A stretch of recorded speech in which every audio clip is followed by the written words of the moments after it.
Yesus yang baik, pagi hari ini kami mau masuk lebih lagi dalam hadirat-Mu. Tuhan, mari Engkau memimpin kami, Roh Kudus mengurapi kami. Kami mau memuji menyembah Engkau. Terima kasih Bapa yang baik, terima kasih Tuhan.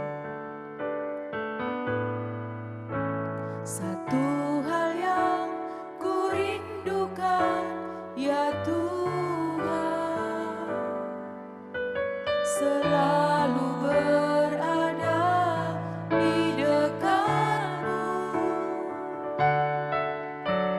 Dengan segenap hati, dengan segenap jiwa, ku menanti di hadirat-Mu. Lebih dalam lagi ku rindu Kau Tuhan, lebih dari segala yang ada. Lebih dalam lagi ku cinta Kau Yesus, ku mengasihi-Mu.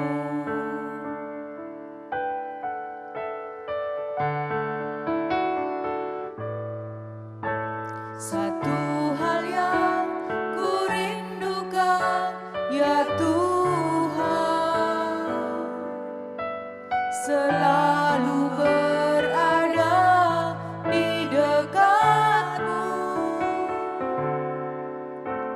Dengan segenap hati, dengan segenap jiwa, ku menanti di hadirat-Mu. Lebih dalam lagi ku rindu Kau Tuhan, lebih dari segala yang ada. Lebih dalam lagi ku cinta Kau Yesus, ku mengasihi-Mu.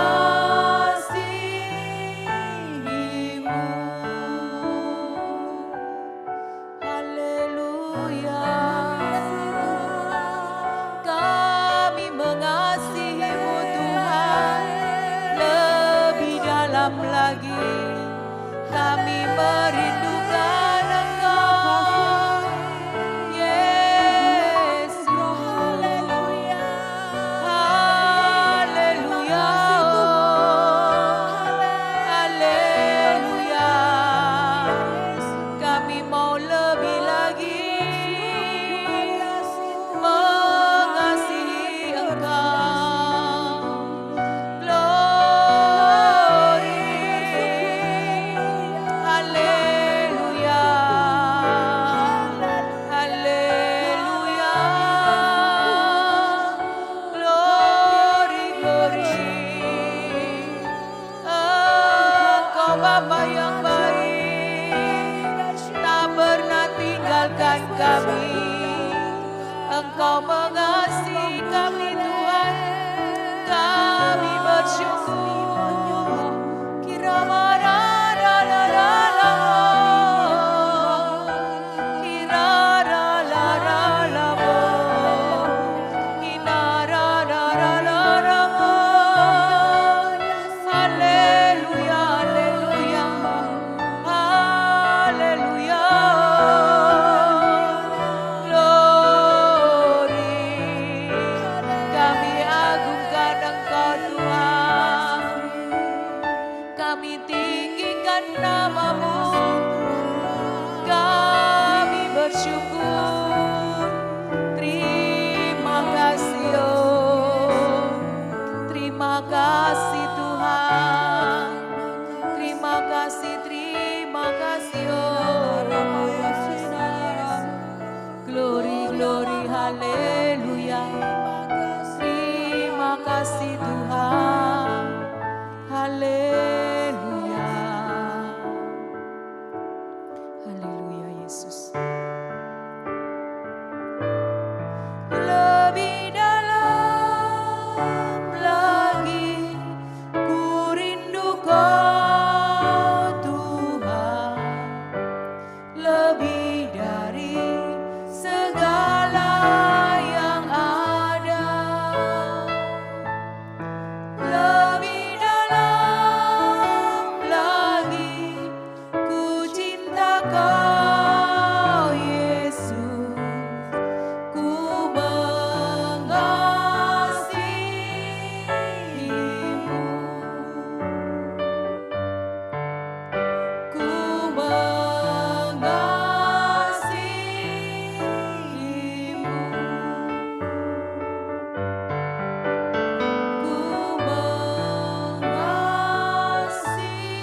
Bapa kami yang di surga, dikuduskanlah namamu, datanglah kerajaan-mu, jadilah kehendak-mu di bumi seperti di surga.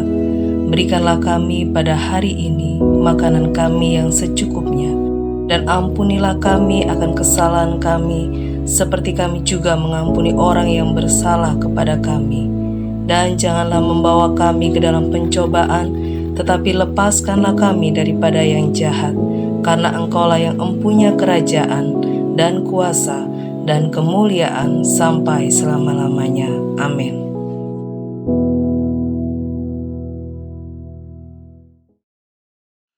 Shalom, puji nama Tuhan, selamat pagi, selamat berjumpa kembali di hari yang baru ini. Dan mari sebelum kita beraktivitas, kita mau sama-sama merenungkan kebenaran firman Tuhan. Dan saudara, kalau saudara dulu sekolah minggu, pasti saudara pernah mendengar lagu Yesus pokok, atau kalau yang versi lebih lama lagi, Yesus pokok dan kitalah caranya, tinggallah di dalamnya.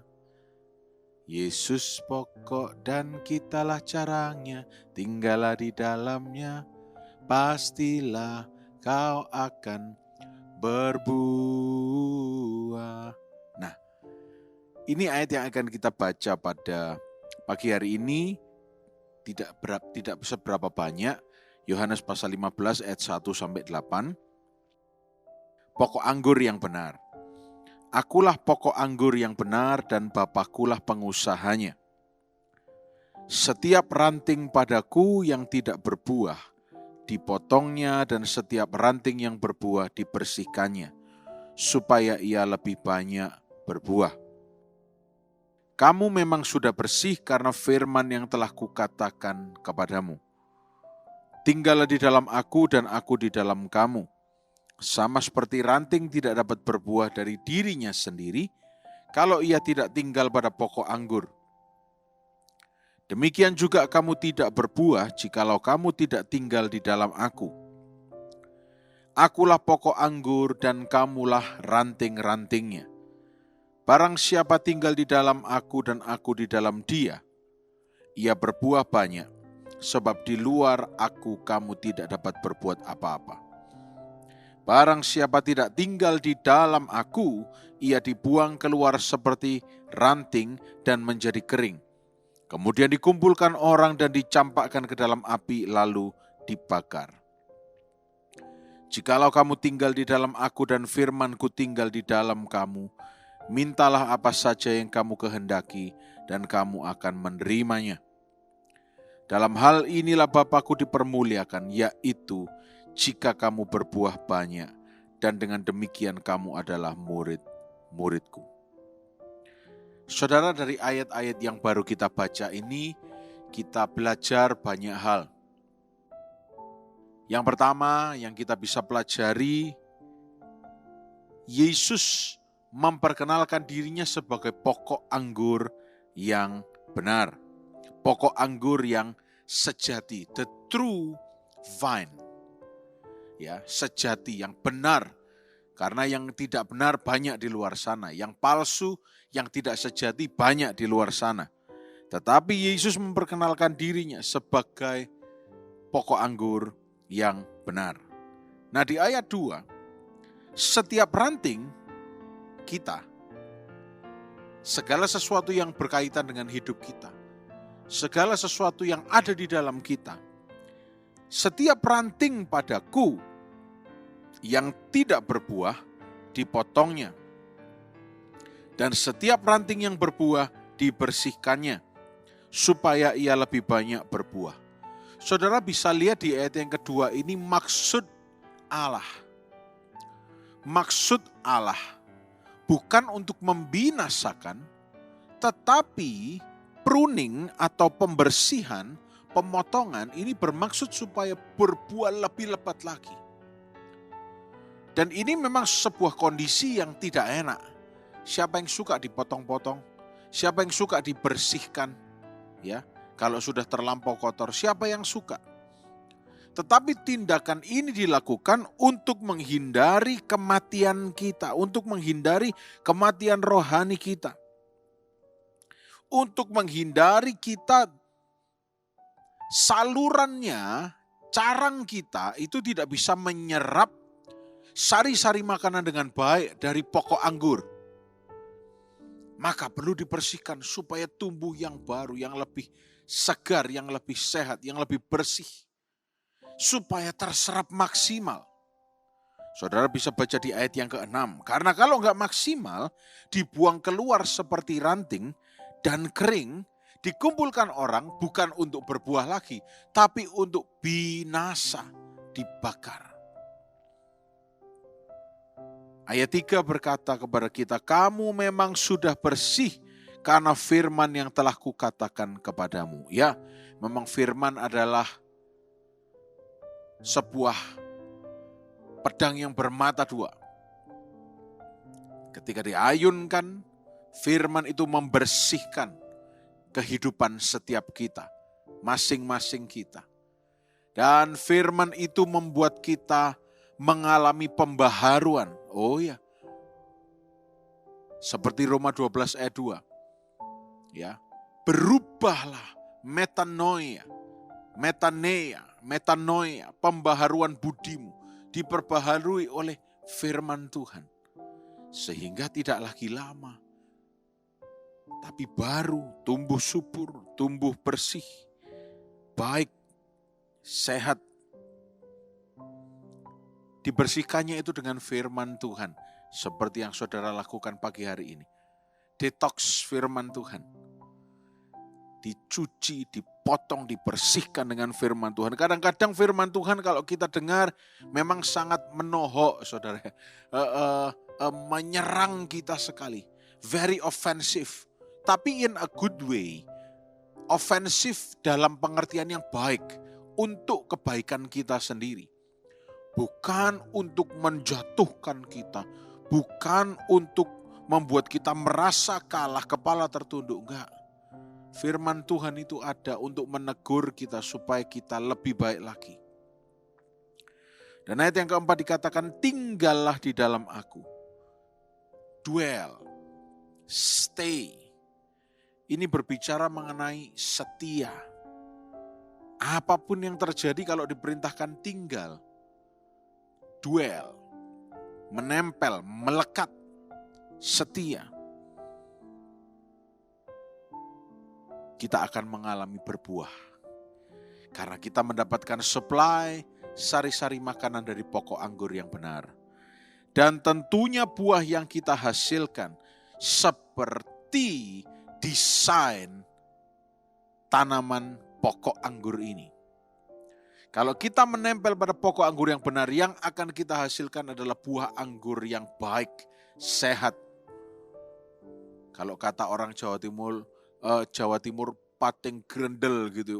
Wah, buah anggurnya berbuah banyak. Wah, menggantung, bergelantungan banyak, warnanya mungkin yang ungu kehitaman segar. Wah, luar biasa. Ketika kita melekat, suplai sari-sari makanannya jelas. Sumbernya pokok anggur yang benar.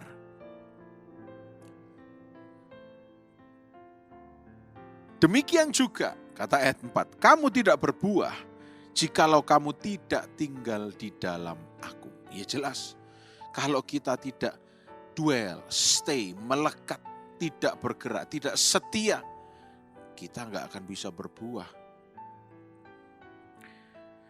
Ayat yang kelima ditegaskan lagi, akulah pokok anggur yang benar, dan kamulah ranting-rantingnya. Barang siapa tinggal di dalam aku dan aku di dalam dia. Jadi intertwined, kita melekat, dia menempel juga. Ya, intertwined. Ia berbuah banyak sebab di luar aku kamu tidak dapat berbuat apa-apa.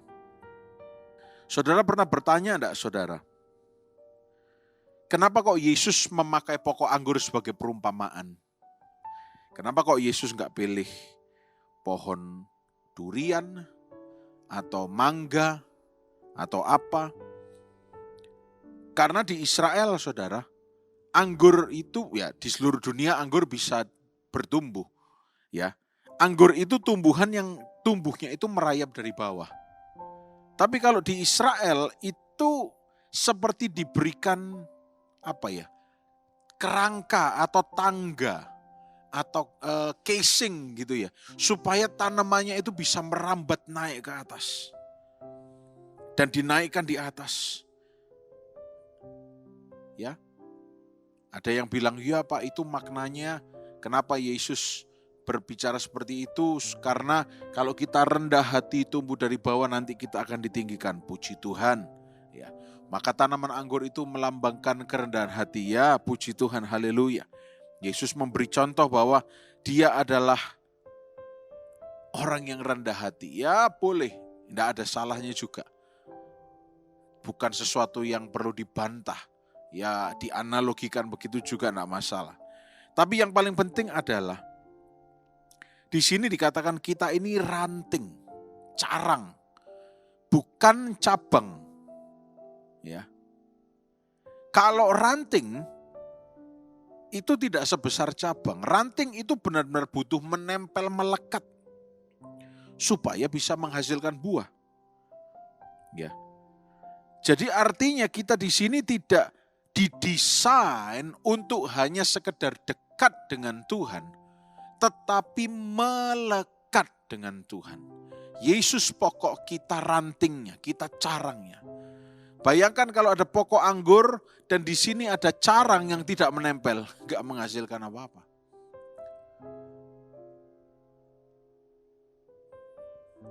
Di luar Yesus sendiri berkata, di luar aku, outside me, tidak menempel denganku, kamu tidak bisa menghasilkan apa-apa. Ini bukan ancaman, ini ajakan. Ayo aku mau kamu menghasilkan banyak hal. Menghasilkan buah, berbuah. Tentunya kalau Yesus yang mau, Yesus yang mendesain buahnya. Buahnya itu juga menceritakan tentang kebaikan Yesus. Bukan buah yang tidak sesuai dengan pokok anggur yang benar. Nah di sini kita belajar, Yesus itu berkata, Tuhan Allah kita berkata, barang siapa tidak tinggal di dalam aku, itu dibuang keluar seperti ranting. Menjadi kering, dikumpulkan orang, dicampakkan. Ayat yang ke-6, lalu dibakar. Jangan sampai, ini warning. Jangan sampai ini terjadi. Seperti kita memberi penjelasan kepada anak kecil ya. Kalau saya memberi penjelasan kepada anak saya, Joel, kenapa ini tidak boleh? Nanti kalau ini dilakukan, resikonya begini, bahayanya seperti ini. Lalu Joel akan berkata, oh ya. Dan dia tidak melakukan itu karena mengerti.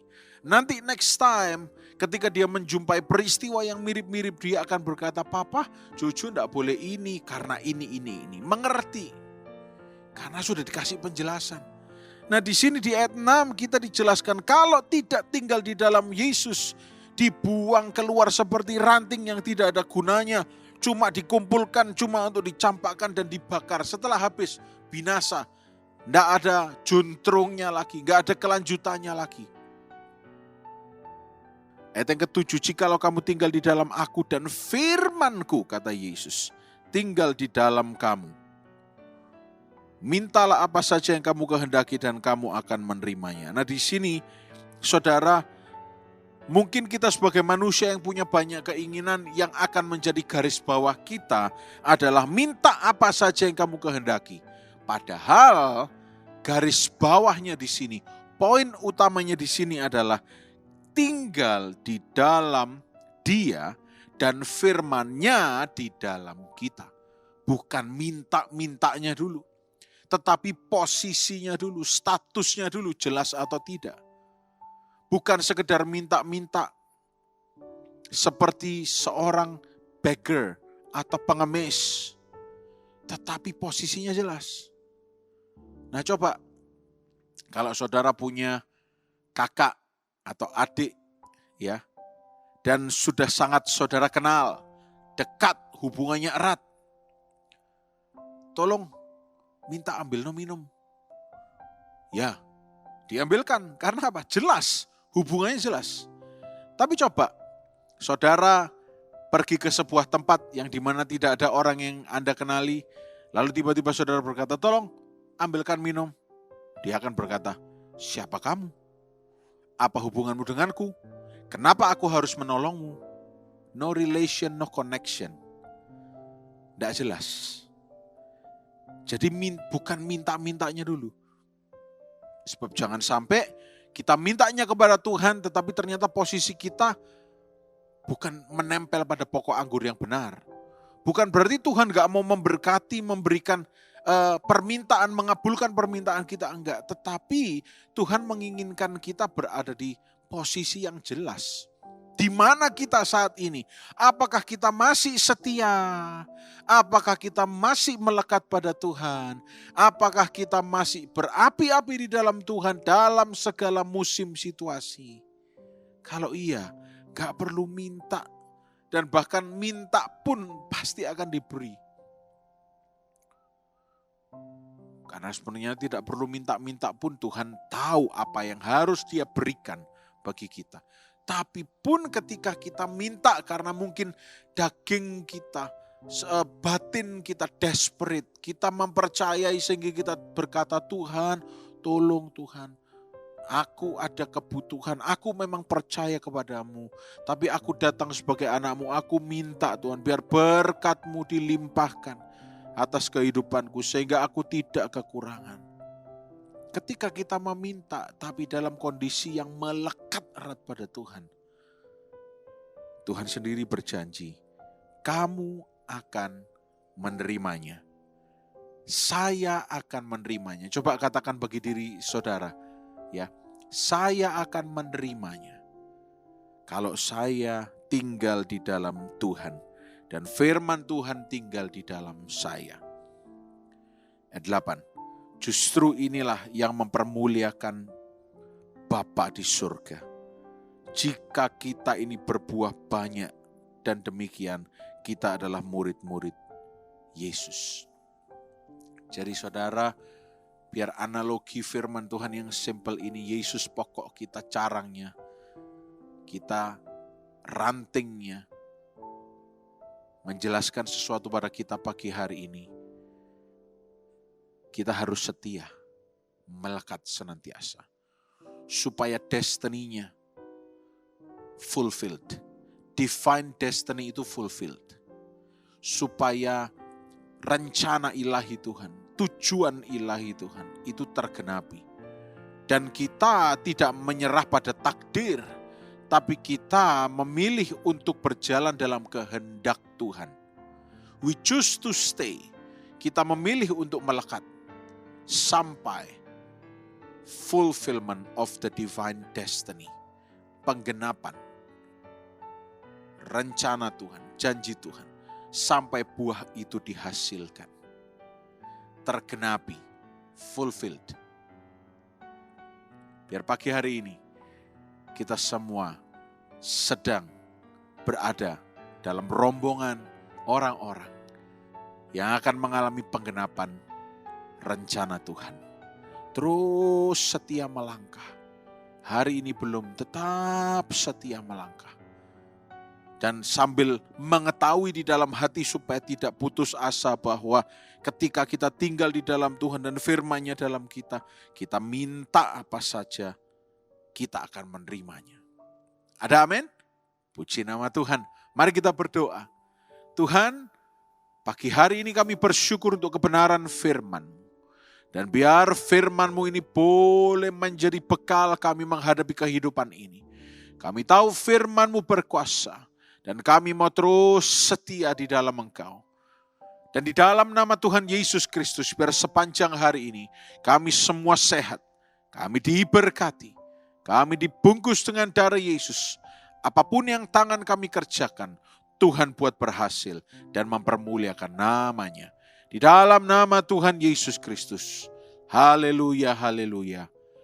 Amin. Selamat pagi, Tuhan Yesus memberkati.